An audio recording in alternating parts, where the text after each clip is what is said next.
نگران وفاقی کابینہ عوام بجلی بلوں میں ریلیف دینے میں بے بس نظر آتی ہے۔ کابینہ نے معاملہ دوبارہ توانائی ڈویژن کے سپرد کر دیا اور اس پر IMF سے پیش کی اجازت لینے کا فیصلہ کیا ہے۔ اس حوالے سے کابینہ کے اجلاس میں پاور ڈویژن حکام نے بریفنگ میں بتایا کہ وابڈہ تقسیم کار کمپنیوں جنکوس، MTDC اور PITC کے موجودہ اور ریٹائرڈ افسران و ملازمین مفت بجلی لیتے ہیں۔ گریڈ 17 تا 21 کے ملازمین کو سالانہ 1 ارب 25 کروڑ اور گریڈ 1 سے 16 کے ملازمین کو ماہانہ 76 کروڑ 43 لاکھ روپے کی بجلی مفت ملتی ہے۔ اجلاس میں 400 یونٹ تک بجلی استعمال کرنے والے صارفین سے بل آئندہ 6 ماہ کے ایک ساتھ میں وصول کرنے کا آپشن زیر غور ہے۔ تاہم کابینہ نے معاملہ دوبارہ توانائی ڈویژن کے سپرد کر دیا، جبکہ اس پر IMF سے پیش کی اجازت لینے کا فیصلہ بھی کیا ہے۔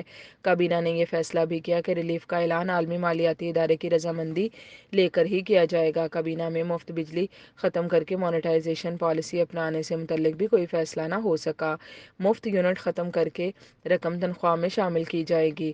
دوسری طرف بجلی کے بلوں کے حوالے سے ملک بھر میں اور سوشل میڈیا پر احتجاج جاری ہے۔ سوشل میڈیا پر گردش کرنے والی خبروں کے مطابق 4 بچوں کی ماں نے بجلی کا بل 10,000 آنے پر بچوں سمیت خودکشی کر لی۔ جہانیہ سے تعلق رکھنے والی خاتون کا میٹر کٹ چکا تھا، جس کی بحالی کی درخواست اس نے دے رکھی تھی، لیکن میٹر لگنے سے پہلے ہی اگلے مہینے کا 10,000 روپے بل آ گیا۔